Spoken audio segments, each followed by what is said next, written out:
Hey, what's good, y'all? What's good? Welcome back to the Passive Income Network. My name is C. Will. If you're new to this channel, make sure you hit that like button. Make sure you subscribe because what we do every time I go live is we go in. We break down some type of crypto-related topic, put it all together, and present the information to y'all.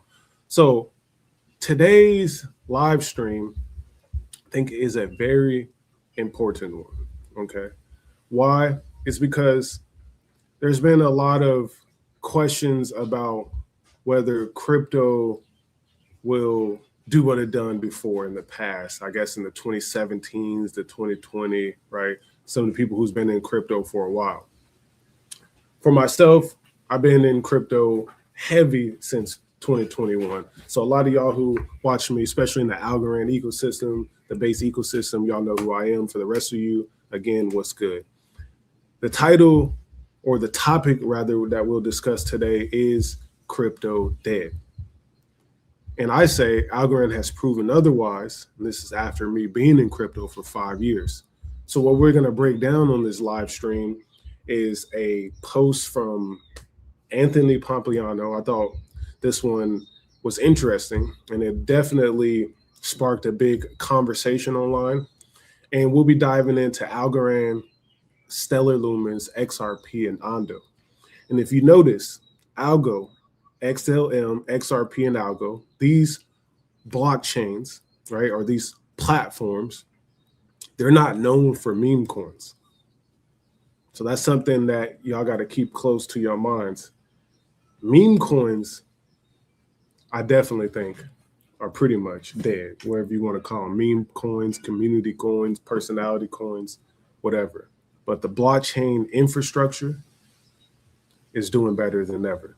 So we're going to start off with this post here from Anthony Pompliano. I thought this was interesting.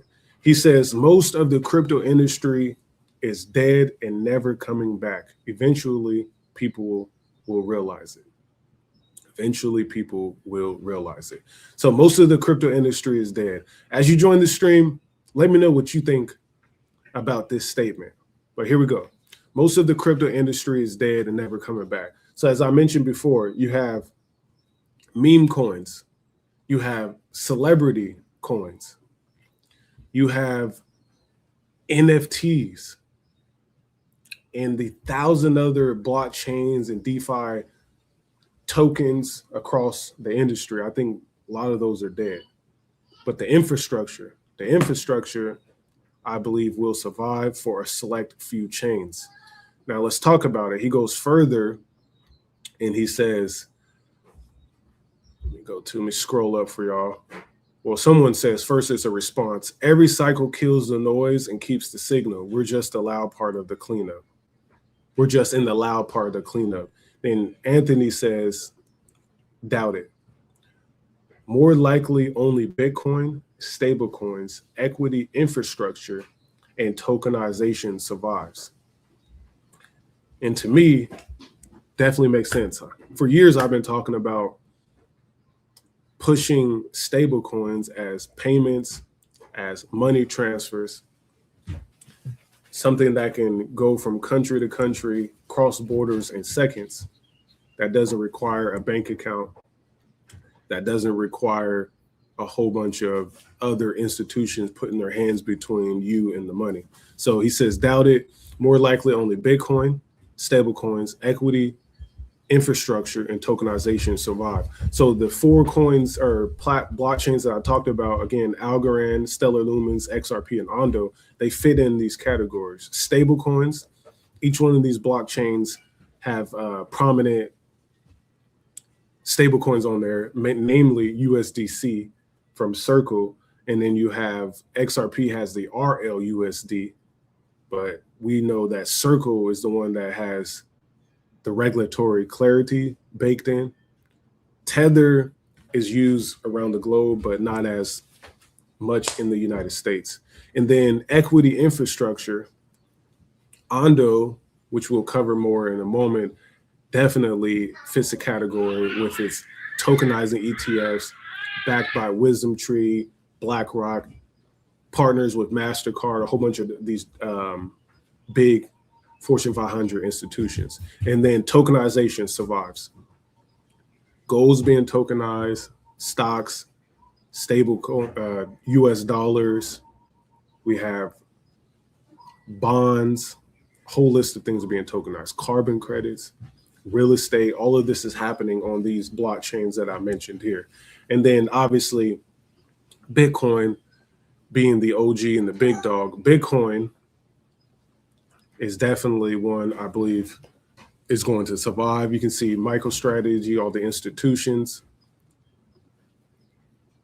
companies like Tesla holding it. There's a whole big list of US companies holding Bitcoin. And obviously Bitcoin's the one that's been performing the best beyond everything else. So one of the things I do recognize is this bear market for crypto has not been what we all suspected. So let me pull up this chart here. And my thesis is that most of crypto that does survive starts to perform like companies in the NASDAQ, like the QQQs or, you know, some of the tech heavy companies. So if we go pull up this chart here, let me pull this up for y'all. We have Bitcoin here. The blue line is the roughly 74,000 that it hit in 2024 of March. You can see we bounce off. Now we're kind of flirting with that line again, just surpassing it as of most recently with 80,000. What I want to point out here is look at 2021 in November. This was the peak. Y'all remember this.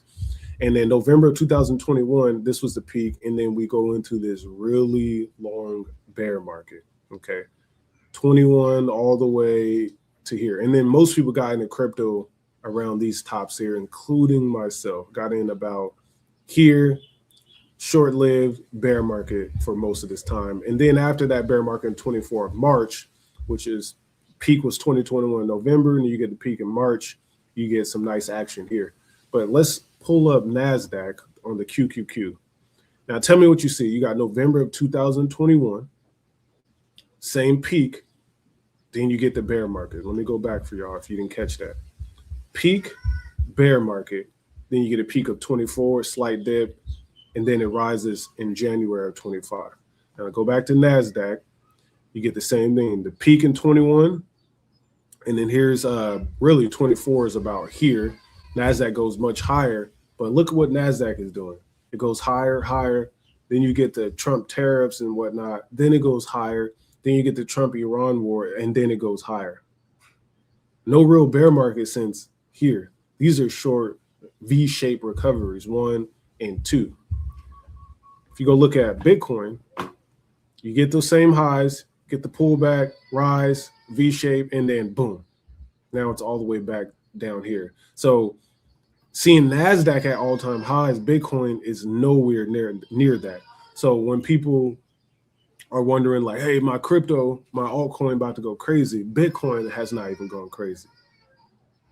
That makes sense? Type Bitcoin in the chat if that makes sense. So that's what I'm looking at. It's not following quite the same way. We do got a nice bounce around, you know, the 1.2 trillion, right? Go back to QQQ. But QQQ's is at an all-time high. It's definitely a sharper moving up cycle. So tech stocks in general is proving themselves, whereas Bitcoin is pretty much in a dogfight ever since this range here, really all of 25 pretty much got a quick spike there. So that's what that looks like. And then now I still think obviously Bitcoin, let me look it up again. There we go. Bitcoin obviously is doing really well for these public companies. Obviously, you see Strategy owns 800,000 something if this tracker is fully accurate. I think it is. Yes, it is. 21 Capital, 440,000 Bitcoin, MetaPlanet, 40,000, Marathon, 38,000, Bitcoin Standard Treasury, 30,000, Bullish, 24,000, Coinbase, Riot. The list goes on. So this proves a point. I don't think Bitcoin is going to fully follow what NASDAQ's doing. It's already kind of showing that right now, as I showed you in the charts. However, the adoption, the purchases is still going crazy. Now let's get to ONDO. This is one of the blockchains that I think is going to be a winner. And again, I don't necessarily mean price. Anything can happen. Anything can go to zero. I'm not talking about price action. I'm talking about crypto institutional adoption and user adoption. That's the main focus here. Bitcoin, I was talking about price. So now let's get to this. This is the one I think where you say tokenization, right? This is the key, I believe, in tokenization is probably ONDO. So let's check this out here. Can you just talk about the differences between what you guys are doing and the things where you guys fully align on and maybe where you differ and exactly what you're trying to accomplish? ONDO has really carved itself out as the market leader for tokenizing securities, what they call in a wrapper model. Yep. Right. So we issue our products outside of the US. We do it in a permissionless way. So our tokens, when you hold them, they give you full economic exposure of the underlying. This could be Tesla, this could be an ETF, this could be treasury products. But it is a new product that is issued offshore that you can hold in any type of crypto wallet that you want and use it permissionlessly in DeFi, just like a stable coin, right? We looked at stable coins. We said this is a very interesting way to tokenize. A stable coin is just a wrapper around cash where the cash is sitting in a traditional bank account, but you issue a new instrument that represents economic exposure that you can always redeem against the underlying. And we follow that same model for treasuries, stocks, and ETFs. And when you look at the numbers, that is the category of tokenization that is growing the most rapid, with significant distribution offshore into all of the crypto exchange platform. Can you just talk about the difference? Okay, so does that make sense? They was like, okay, we see what stable coins are doing.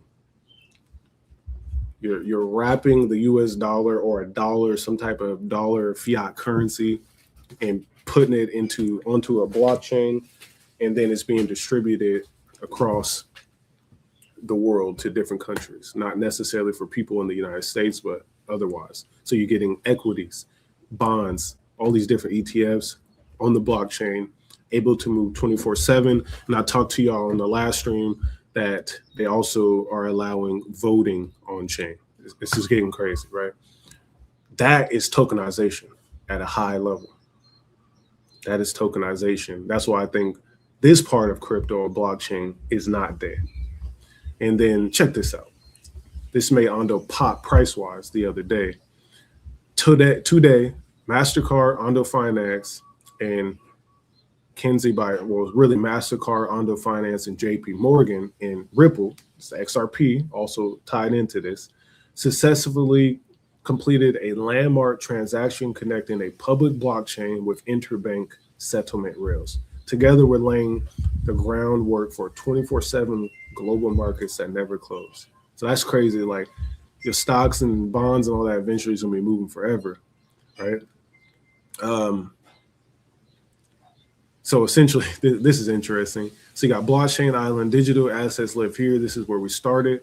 ONDO created a tokenized U.S. Treasury. Here's the U.S. Treasury. The XRP was the fast, low-cost highway that moved it. Right, and you have a bridge, smart router bridge in the middle. You got MasterCard, you got JP Morgan, Ripple, and then the bank account received the money. It's all through blockchain technology, essentially settling inside of banks. And this is very interesting, right? Digital asset plus the XRP highway plus the MasterCard router plus the JP Morgan bank plus the Ripple account, which is receiving it, goes to real dollars. That's essentially what they did here. It seems complicated, but blockchain product to blockchain rails to a router to a bank to a settlement layer. That's what they're doing. So that was like really popping here. And then here's the longer write-up. Okay. And this is the too long didn't read. The pilot demonstrates coordination between public blockchain infrastructure and interbank settlement rails. Milestone establishes a framework for 24/7 near real-time cross-border settlement across global banks using ONDO tokenized assets. The XRP ledger processed the asset leg of the transaction in under 5 seconds, supporting institutional grade tokenized asset infrastructure operating globally and around the clock. So that's pretty much what happened. And this is the full write-up. If y'all want to go read it, this is from article from ONDO Finance. So essentially, it's all being connected, right? That's my whole point of this. It's all being connected. And if we go back to that original post that I was talking to y'all about from Pompliano, let me pull it back up. If we go back to that original post, most of the crypto industry is dead and never coming back. And then he answered that question, Bitcoin, stablecoins, equity, infrastructure, and tokenization will survive. What I just showed you is kind of proving the point more and more. And then if we go to this final piece with ONDO, you got QQQON. This is the QQQ that I was showing you with Bitcoin, comparing it to Bitcoin. Just hit 700 for the first time ever. Tracking the 100 largest NASDAQ companies, QQQ is one of the largest ETFs globally.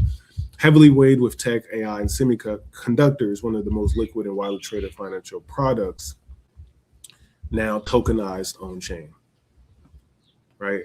It is all on-chain. And I just gave you a flow of the infrastructure. Now, when we go look at some of the other topics we talked about, stablecoins, infrastructure, tokenization, and I'll also add humanitarian, okay? Why is because this I see in developing countries that don't have the same financial infrastructure as Western countries or certain countries around the globe. This technology here gives them the payment rails, gives them the access and everything that they need. And Hesab Pay, built on the Algorand blockchain, is 100% proof of this. They've been working it for years. Pay anyone, anywhere, anytime, and they're definitely focused in Afghanistan. So this is a breakdown of what's been going on. So they say, Algorand Foundation says, proud to see Hesab Pay and Algorand featured in the Blockchain for Goods latest landmark report on blockchain and philanthropy. Excuse me. Faster, more efficient aid delivery, even where banks no longer work. That's the key.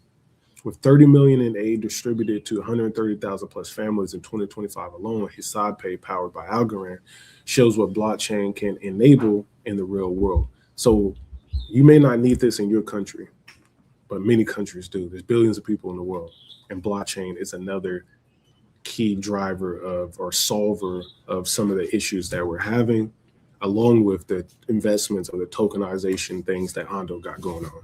So you can see the transaction from electricity bills, airtime, post office, aid, peer-to-peer. This is a proof of concept. And why does this work? And why I say Algorand has proven otherwise after 5 years that crypto is not dead. It's these type of things here. The Bitcoin cycles, I think that's dead. However, Bitcoin stays strong. The tokenization of equities and ETFs totally makes sense. Stable coins make sense. Humanitarian aid, that's why I wanted to add this one in. I think this is a game changer, especially if you care about these things. But even if you don't, it's happening regardless. But you need a chain that can handle this type of movement. Then Algorand, again, this list has been going out. So they made an edit. They put Algorand on here. Layer 1 block time finality. Algorand, 0 seconds, which is instant finality. Then you got Ton with 0.6, which is great. Avalanche, BNB, Sui, Hedera, XRP Ledger. And again, XRP was just in the ONDO example. And I do like what they're doing. If they want to go faster, they could go here. Then you have Solana messes up a lot. Stellar's great as well. Tron. So when I'm looking even at this list here, these are some of the top dogs basically in crypto, and you can see about their technology. However, some of them like Cardano, a Litecoin, a Monero, potentially even Ethereum, doubtful, but potentially, right? BNB, some of these may not survive. They might not die, but they might not be adopted as much as time moves forward. That's just what I'm thinking. And then when we look deeper into Algorand, the agentic commerce, right? That's another theme that's happening. AI plugging into these systems. Blockchain, I feel like, was built for AI integration. You have Algorand partnering with Google, right? With the whole Coinbase X402 payments protocol. And then obviously the low fees, the finality, the security, the atomic settlements, this is the technical aspects. This is what builders care for, what customers only notice when it doesn't work well. All right. And then on this website here, the Algorand's company website, they have a whole list of solutions. So I want to just show y'all that if y'all want to check it out. They got solutions that impact, case studies, real worlds, tokenization, traceability, supply chain, payments, finance, stablecoins. If you notice, there's no memes, there's no random stuff here. These are all examples of what different countries need, different industries. And I think that's why this is important. Traceability, you got whole chain, you got the Quantos payments infrastructure here, digital euros, banking with, like we showed you, Hisab in Afghanistan, tokenization of DeFi apps, real estate, okay, tokenizing of electricity credits. So all of this is happening. If y'all want more, just go check that out. But again, this helps to me show you that crypto isn't dead, it has transformed. And will it raise the price of the coin that you're holding? Who knows, okay? Who knows? Then as we move forward to this one, we got XRP. XRP was already in the examples I showed you with ONDO, right? Let's see real quick. Okay, so modernize your financial infrastructure with Ripple. So Ripple obviously is the company that facilitates the XRP ledger, but what they really are, they're a financial company. From instant payments to asset tokenization, blockchain and crypto are happening right now, but they're the ones behind the scenes. So payment rails, custody, stablecoin solutions, all of this, like I said, fast payment settlements, not instant, but 3 seconds is pretty fast. A lot of partners, custody, they got their own stable coin. It's essentially they're everywhere. Payment solutions, custody, stable coins, prime brokerage, treasury management. This is the newest one that I thought was very interesting, but they have all the banking licenses. They're like crypto not dead from what we're doing, okay? And then we go over to Stellar Lumens. Stellar, I put this one on here because it deals with humanitarian aid. I've shown y'all before, they even put GDP data onto their blockchain, so that's data storage. And then when you go look at their case studies, right,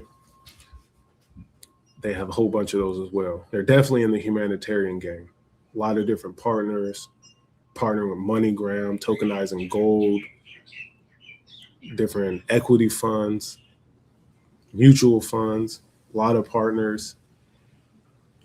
So y'all can go check these out as well. So that's why I want to show you. So when we go back down to this original question, most of the crypto industry is dead, never coming back. I agree. It's my whole point.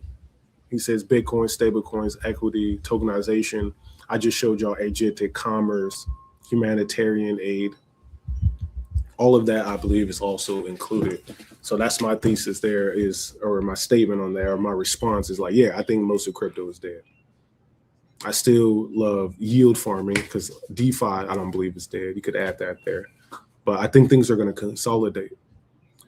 And then there's going to have more hands in the pie, basically, with these institutions. Because they, the JP Morgan don't want you to get all your money from DeFi. They want their money. So we got to be clear about that. So that's what I got for y'all today. Make sure you type your favorite crypto ticker in the chat: XLM, XRP, BTC, ONDO, ALGO. That's for algo. Till the next time, y'all. Peace. Passive income. Gold in my dental. Thank God for my mental. Investor fundamentals. Told my girl it was simple.